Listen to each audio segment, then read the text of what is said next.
प्यारे बच्चों, सुप्रभात। आज मैं आप लोगों को हिंदी भाषा अभ्यास पुस्तक अभ्यास 15 गुब्बारे वाला पढ़ाने जा रही हूँ। पेज 61। 1 पाठ गुब्बारे वाला में आए शब्दों के सही रूप चुनकर खाली स्थान में लिखिए। यहाँ पर दो शब्द दिए हुए हैं, एक सही है एक गलत है। जो सही है वो यहाँ पर लिखिएगा। आप कैसे समझिएगा बच्चों कि ये सही है? आपने गुब्बारे वाला कविता याद किया और लिख करके भेजा। उसमें आपको स्पेलिंग भी याद हो गया होगा कि गुब्बारे वाला में कौन सा स्पेलिंग दिया हुआ था। ये भी भाई लिखा हुआ है, ये भी भाई लिखा हुआ है। ये दोनों में से जो भाई लेसन में है, कविता में है, वो वाला भाई आपको यहाँ पर लिखना है। तो बच्चों, हम लोग कविता में कौन सा भाई पढ़े थे? ये वाला भाई पढ़े थे, तो ये वाले को यहाँ पर लिख देंगे। जो भाई वो ही गुब्बारा, ऐसा लिखा था।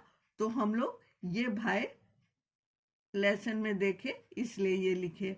अब ख, अंदर और ये अंदर, ये अनदर अनदर है और ये अंदर है। तो ये हम लोग कहाँ पढ़े थे? हवा भरी है इसके अंदर, हवा भरी है इसके अंदर।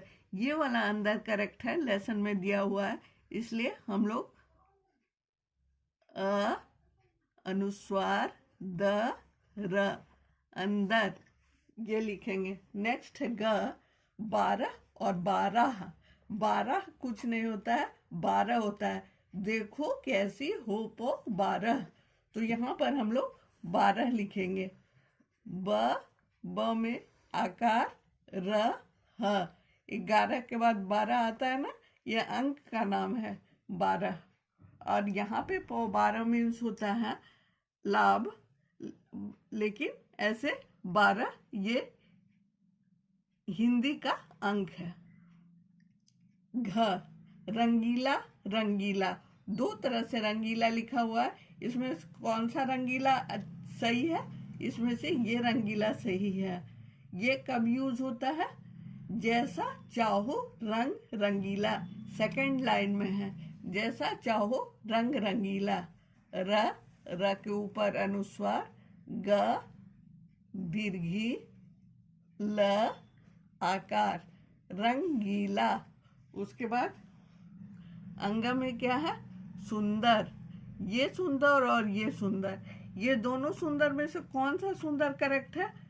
सुंदर में कौन सा उकार लगता है? सुंदर में छोटी ऊ लगता है। तो ये करेक्ट है और ये रॉन्ग है। तो हम लोग करेक्ट वाले को लिखेंगे सुंदर।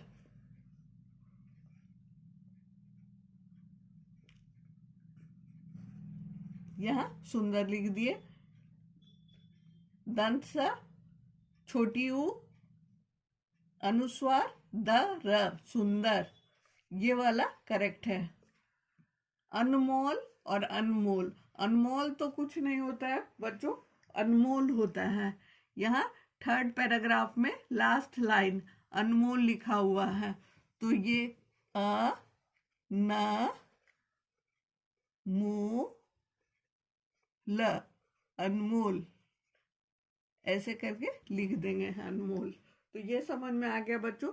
अब सेकंड देखते हैं। 2 गुब्बारे वाला पाठ में आए शब्दों के समान लय वाले शब्द लिखिए।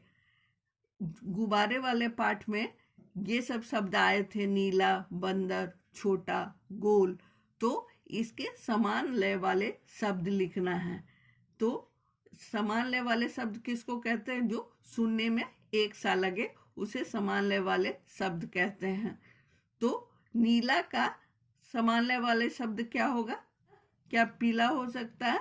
हाँ, पीला हो सकता है। नीला और पीला एक समान लगता है। लास्ट का वर्ण, इसका भी ल आकार है और पीला का भी ल आकार है, इसलिए हम लोग यहाँ पर पीला लिखेंगे। क तो समझ गए, प दीर्घिकार, ल आकार, ऐसे पीला लिखेंगे। अब हम लोग ख बंदर, बंदर का संभालने वाले शब्द क्या होगा? अंदर, बंदर अंदर, अ अनुस्वार द र, अंदर। समझ में आ गया बच्चों? उसके बाद ग छोटा, छोटा का संभालने वाले शब्द क्या होगा?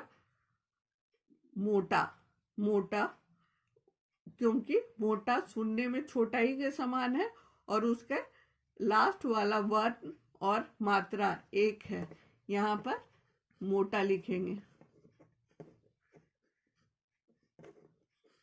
और उसके बाद यहाँ घ है, घ में यहाँ गोल है, गोल का संभालने वाले शब्द मोल हो सकता है, मोल सुनने में एक समान है और इसमें भी ल आया, उसमें भी अंत में ल आया है, तो यहाँ पर मोल हो सकता है। तो यहाँ पे म में ओकार, ल मोल लिख देंगे। समझ में आ गया? अब हम लोग थर्ड, दिए गए शब्दों में सही अर्थ चुनकर उन पर घेरा लगाइए। ऐसे घेरा लगाना है। क नाव का मतलब क्या होता है? नाव का मतलब होता है बोट इंग्लिश में। यहाँ पर 3 मीनिंग दिया हुआ है। क्या नाव मतलब मछली होता है? नहीं। क्या नाव मतलब नौका होता है? हाँ। क्या नाव मतलब नीली होता है? नहीं, नीली तो ब्लू कलर को कहते हैं। तो इसलिए यहाँ पर सबके मीनिंग को गोला लगाना है। जल, जल मतलब क्या होता है आप लोग जानते हैं? नल में से जल निकलता है, नल में से जल निकलता है। बहुत बच्चे तो जल मतलब जानते होंगे। हम लोग 3 शब्द के मदद से पता लगाते हैं। जल का मतलब क्या होता है? खाना। जल का मतलब खाना नहीं होता है, खाना खाने के बाद हम लोग जल पीते हैं, ये गलत है। पानी, खाना खाने के बाद हम लोग पानी पीते हैं, ये करेक्ट है। जल का पानी होगा। इसको राउंड कर देते हैं। उसके बाद आगे जो शब्द दिया हुआ उसको देखते हैं। नल, नल तो जल मतलब नहीं होता है, नल में से पानी गिरता है, नल में से जल गिरता है, लेकिन नल जल का मतलब नहीं होता है, उसका अर्थ नहीं होता है। अब हम लोग नेक्स्ट ग ऐनक देखते हैं। ग ऐनक, ऐनक मीन्स क्या आंखें होती है? नहीं, ऐनक मीन्स आंखें नहीं होती है। आंखें अलग चीज है, ऐनक अलग चीज है। आंखों में हम ऐनक पहनते हैं। दादाजी, ऐनक मतलब दादाजी, दादाजी और ऐनक नहीं होता है, ये अलग चीज है। दादाजी तो दादाजी होते हैं, पिता के पिता को दादाजी बोला जाता है। चश्मा, ऐनक मीन्स चश्मा, हाँ ऐनक मीन्स चश्मा होता है, तो चश्मा को यहाँ गोल कर देंगे। और उसके बाद घ, घ मीन्स दरवाजा। क्या दरवाजा का मतलब किवाड़ होता है? हाँ, हम लोग दरवाजा को किवाड़ भी कहते हैं, ये करेक्ट होगा। ये स्पेलिंग भी करेक्ट है और वर्ड भी करेक्ट है। यहाँ किवाड़ होगा। खिड़की तो नहीं होता है, दरवाजा का मतलब दीवार भी नहीं होता है। अब अंगा देखते हैं। यहाँ आकाश लिखा हुआ है। क्या आकाश का मतलब तालाब होता है? आकाश का अर्थ तालाब होता है? नहीं। आसमान होता है? हाँ, आकाश का मतलब आसमान होता है, तो यहाँ आसमान को हम लोग गोला लगा देंगे। फूल होता है? नहीं, आकाश का मतलब फूल नहीं होता, फूल मतलब तो फ्लावर होता है। उपवन, उपवन मीन्स पेड़ होता है? नहीं, उपवन में बहुत सारे पेड़ रहते हैं। उपवन का मतलब बगीचा होता है? हाँ, उपवन का मतलब बगीचा होता है, गार्डन। उपवन मीन्स गार्डन, और गार्डन में बहुत सारे पेड़ पौधे फूल लगे रहते हैं, उसको उपवन या बगीचा कहते हैं।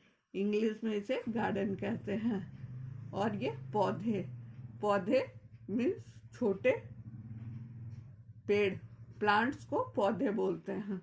समझ में आ गया? तो पेज 61 हम लोग खत्म किए। ये आपका होमवर्क है, आप इसको बना करके भेजिएगा। धन्यवाद।